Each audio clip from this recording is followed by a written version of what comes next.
ku byerekeye ibyabaye mu Rwanda, abicanyi bari mu moko yose.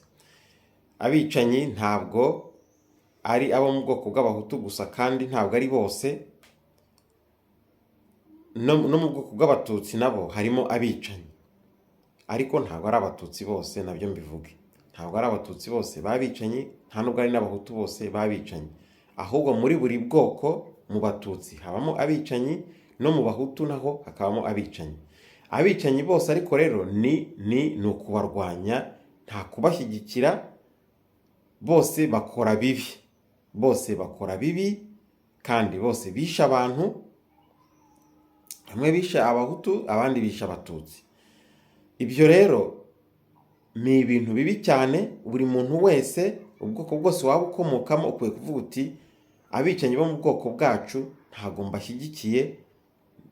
mbashyigikiye, sinifatanyije nabo. Ni ukubarwanya kugira ngo ibyo bintu bitazongera kubaho, cyangwa se kugira ngo badakomeza kwica abantu.